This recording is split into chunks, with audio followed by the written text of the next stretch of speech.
Now, for those of you who went through the school system, there might be certain things that you remember. Maybe interacting with your friends, examination period, your teachers, or the whole learning experience.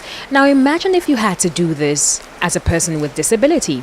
Well, last week we brought you a day in the examination life of visually impaired students. And today we're coming to you from the Tete Oklu State School for the Deaf, Ajay Tema. We'll be heading over first of all to the headmistress's office, where she will be taking us through the entire process and answering some of our very pressing questions. Stay with us.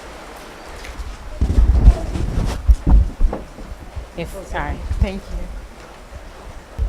Madam Barbara Aining is the headmistress for the State School for the Deaf here at Ajay Tema. So what are your thoughts on, the state's consistent harping on inclusiveness in terms of education? At times I do against the inclusiveness with the hearing impaired students, because the hearing impaired students need certain facilities as far as their education is concerned. And in Ghana, we don't separate them as in other countries they do, whereby we have the mild, we have the profound. Some have residual hearing, whereby we can at least use the speech. But over here, we all use the sign language as their mode of communication. I am expecting that those who have the residual hearing and then speech could be taken for the inclusiveness. But those with profound could also be done in this system as we are doing the segregated way.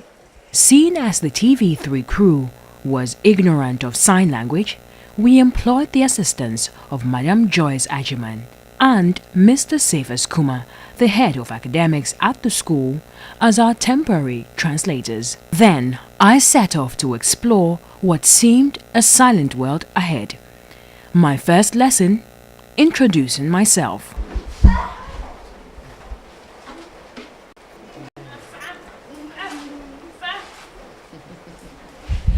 Wow, this is a bit of a surreal experience because, as I said, I don't know how to sign, but we're in one of the classrooms and I'm here with my translator, Joyce Eduajiman, and Mr. Kuma. Explain to us how the different names are signed, because you have a classroom full of a lot of people and teachers and so many people all over. How do we, identify the various names? Yeah, the names, normally what we do is they use the alphabets.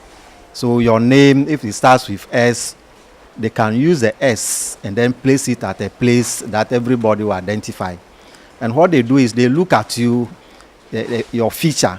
If there's any spot or any place that you have a feature, then they will place that alphabet there. All of them, there are so many S in the school. So they can decide to put the S here for somebody. They put the S here for somebody. So immediately they sign, then you know this is the person that you have to go and call. So my name like this, Kuma, is this, yeah. And then Sister Joyce, the J is, they put the J here. Yeah. And then we have other J's, somebody is like this, somebody like this. So that is the way they pick the names for the children. So basically it will be the same alphabet, but it will be basically where it will be placed on the body. Exactly. Well, I placed mine here myself because I have a scar on my forehead. Yes, exactly. So that is what they are modifying. Okay, so they just told me how to pronounce my name by signing, and I was doing this, and then they said I should do this, right? Okay, so Solace. It was an interesting sight to behold as students eagerly participated in the lesson. We learned how to communicate with our letters, or our friends, using a letter. You wrote a letter. Now, do you understand? So now we are going to continue.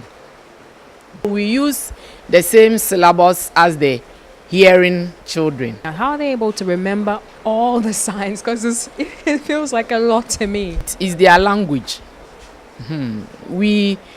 My language is Tree. So as I grow up, I learn it from my family. They are also in their own community. So that is where they pick the language. This young lady is a class prefect and also one of the very few in the school who can speak. What's your name? Abiba. Abiba. How old are you? 13. What's your favorite subject? English. Oh, you like English. Okay. What do you want to be when you grow up?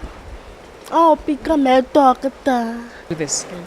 Let's go. I, however, discovered that this was not very welcome in this environment.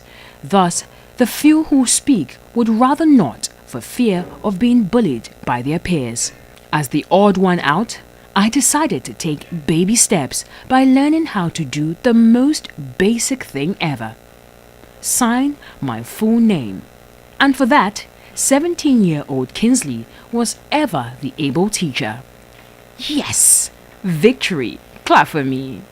Soon, it was time to move on to my next class. From English composition, it was now time for some mathematics.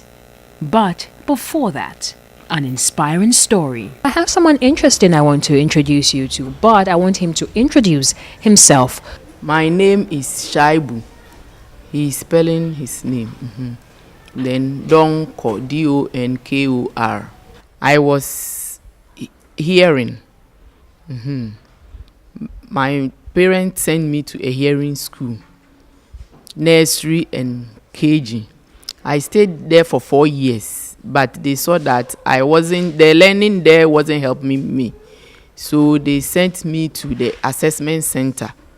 We went to different places. They were thinking my ear could open. So someone informed my parents that there is a deaf school. So they went to look for the school and they took me there. So I saw that it was helping me. And I learned the sign language there. And I learned a lot of things there. To JHS 4, then I finished. When the results came, we were only 4. I was inside. Our results was good. So we went to SHS at Mampong, Equiapim, school for the deaf. I continued there to I finished in 2008. I thank God that I passed well. So I was thinking, what will I do? What will I do?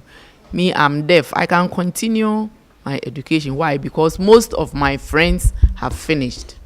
So I decided myself to continue to the training college at PTC, Presbyterian Training College, Ekropong, Equiapim. I continued there I started 2013. I finished. So I was thinking, where can I go and teach?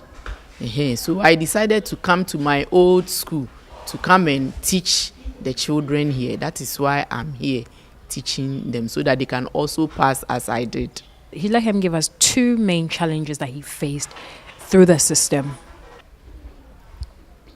Now, it was the sign language. Even on the TV stations, there's no sign language there. The programs, they can't understand because of the hearing. Everything is hearing, no sign language. When you go to Rome, do as they do. Or in this case, sign as they sign. Confusion, confusion, confusion. I had absolutely no idea what was going on. And it was obvious.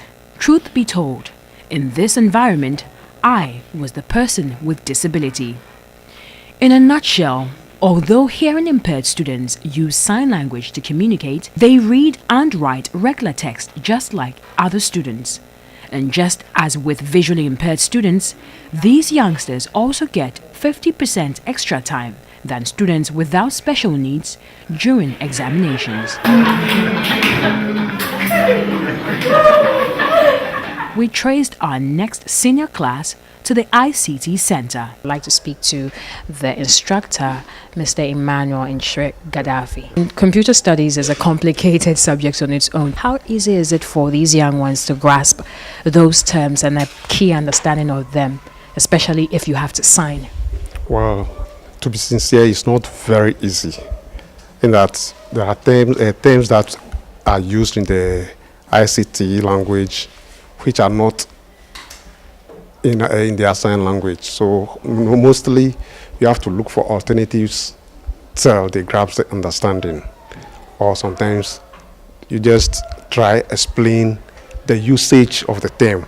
Take for example, a word like monitor, which is very simple. They know monitor to be this, but if you are using the term monitor to monitor the work somewhere, they still go back to this. So you have to explain further. They even need the ICT more than we do. What would you like to say to everybody watching out there who knows someone who has a hearing impairment, knows someone who, probably is not fully, impaired, but is on his or her way? Yeah. Even today, we had one person coming. The problem was detected early, but the parents refused to bring her, and now she is 14 years and she has come today and she has been admitted into KG2. So what I want to tell the public is that when you have a child with a hearing problem, please quickly go to the assessment center and they will find an appropriate place for you to come. This is the school. You've been watching us from the beginning and you've seen how the children are faring. So if you have a child of this sort in your home, please don't hide them there. It will not help them. Thank you very much, Madam Joyce, and thank you very much, Mr. Safas, as well. And I have been hanging out, basically spending the day at the State School for the Deaf here at Ajay Kojo Tema. I am Solace-Rose Korti.